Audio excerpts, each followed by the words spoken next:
Hi everyone, welcome to Study Spring. महान व्यक्तियों के जीवनी सीरीज में आपका स्वागत है और आज हम लोग देखेंगे तानाशाह हिटलर की जीवनी के बारे में।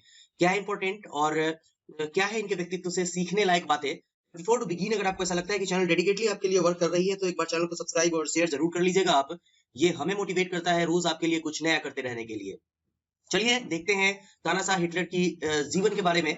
तो एडोल्फ हिटलर का जो जन्म था वो 20 अप्रैल मतलब आज ही के दिन 1889 को ऑस्ट्रिया हंगरी के ब्रैनो एम इन में हुआ था। यह अपने माता पिता के चौथे संतान के रूप में पैदा हुए थे और इनके पिता का नाम एलोइस हिटलर था और माता का नाम क्लारा हिटलर था।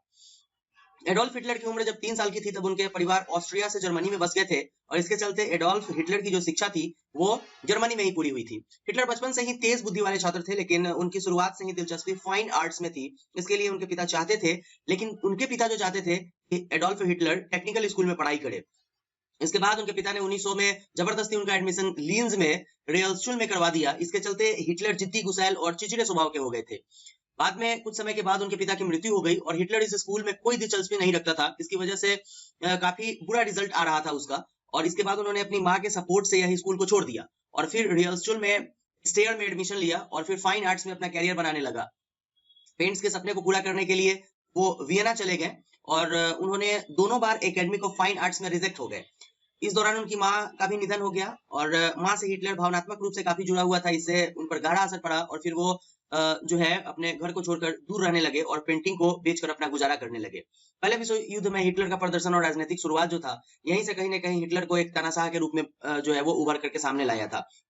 1914 में पहले विश्व युद्ध के दौरान हिटलर ने एक साहसी सैनिक के रूप में काफी निडरता के साथ जर्मनी के पश्चिम मोर्चे पर लड़ाई की थी। हालांकि इस दौरान वे 2 बार बुरी तरह जख्मी भी हो गए थे, लेकिन इस दौरान उनको सम्मानित किया गया क्योंकि वो जख्मी होते हुए भी पश्चिमी जो मोर्चा था उसको संभाल करके रखे हुए थे। अब हिटलर को अपने सैनिक दोस्त इंस्ट और रोया की मदद से एक राजनीतिक अधिकारी बनने का जो है वो अवसर प्राप्त हुआ और इसके बाद 1919 में उन्होंने जर्मनी के वर्कर्स पार्टी विरोधी सेमिस्ट और राष्ट्रवादी की सामूहिक मीटिंग में हिस्सा लिया और खुद को एक प्रभावशाली वक्ता के रूप में वहां पर पेश किया। एक राजनेता के रूप में हिटलर ने अपनी बुद्धि और विवेकशीलता का इस्तेमाल कर पार्टी का काफी विकास किया एवं साल 1923 के दौरान वे एक शक्तिशाली और मजबूत राजनेता के रूप में उभर कर सामने आए थे। उन्होंने अब तक करीब 56,000 सदस्यों को अपने साथ एकत्रित किया था और अपने पार्टी में जोड़ा था। और ये कहीं ना कहीं जो हिटलर का पॉलिटिक्स लाइफ था उसको कहीं ना कहीं ये बूस्टअप दे रहा था। हिटलर खुद को ताकतवर समझने लगा था, इसलिए उनके बर्लिन सरकार से खुद को हराने का भी प्रस्ताव रखा था। इसके अलावा देशद्रोह के आरोप में उसे 1 साल जेल भी रहना पड़ा, लेकिन जेल से रिहा के बाद उनके पार्टी का फिर से गठन करके सभी राज्यों को अपनी तरफ कर लिया और एक ताकतवर योद्धा के रूप में खुद को स्थापित किया था, क्योंकि उसने अपनी एक पार्टी बनाई थी, वर्कर्स पार्टी। साल 1932 में हिटलर राष्ट्रपति के पद के लिए उम्मीदवार के तौर पर खड़े हुए थे और इस तरह उनकी शक्ति और अधिक बढ़ गई थी। आगे देखते हैं हम लोग। हिटलर जो था उसका दूसरे युद्ध में जो है वो एक इंपॉर्टेंट रोल था, ठीक है ना। देखेंगे यहाँ वह पूरे विश्व में अपना अधिकार जमाना चाहता था। इसके लिए सबसे पहले उसने यूरोप को अपने कंट्रोल में करने के लिए 1 सितंबर 1993 को विध्वंसकारी द्वितीय विश्व युद्ध की शुरुआत की और धीमे धीमे कई राज्यों को अपने वश में कर लिया। इसकी क्रूरता और तानाशाह रवैये के चलते इस विध्वंसकारी युद्ध में सैकड़ों निर्दोष लोग मारे गए थे और हजारों लोग जख्मी हो गए। पूरे विश्व युद्ध का बेहद बुरा परिणाम रहा और कई जिंदगियां बर्बाद हो गई।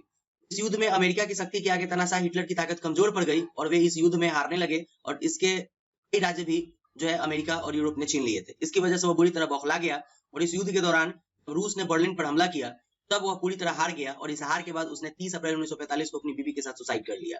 इंपॉर्टेंट है यहाँ पर एडोल्फ हिटलर की शादी और सुसाइड दोनों। इतिहास का सबसे क्रूर और तानाशाह शासक हिटलर 29 अप्रैल 1945 को ईवा ब्राउन नाम की लड़की से शादी किया और अपनी मौत के कुछ घंटे पहले ही शादी किया था उसने और अपने आप को सुसाइड कर लिया था, क्योंकि ये उसकी गर्लफ्रेंड थी। दूसरा विश्व युद्ध के दौरान खुद को हारता हुआ देखकर उसको यह बर्दाश्त नहीं हो पा रहा था और इस दौरान उसे नशे की बहुत बुरी लत लग गई और उसे हर वक्त अपनी मौत का खौफ सताने लगा और वो किसी और के हाथ मरना नहीं चाहता था। इसी वजह से उसने 30 अप्रैल 1945 को अपनी पत्नी ईवा ब्राउन के साथ जहर खाकर सुसाइड कर लिया और उसके मरने के बाद उसकी इच्छा अनुसार उसके शव को जला दिया गया था। दुनिया में अपनी खौफ पैदा करने वाले हिटलर के बारे में सबसे आश्चर्यजनक तथ्य है कि उसने 1939 में शांति के नोबेल पुरस्कार को प्राप्त करने का एक गौरव हासिल किया है। ये था इंपॉर्टेंट एडोल्फ हिटलर की जीवनी के बारे में। अगर आपको ऐसा लगा कि कुछ इन्फॉर्मेटिव नॉलेज आपको मिला तो एक बार चैनल को सब्सक्राइब और शेयर कर लीजिएगा। नेक्स्ट डे हम लोग देखेंगे फिर से एक नए महान व्यक्ति की जीवनी को। तब तक के लिए thank you, goodbye, take care and please subscribe.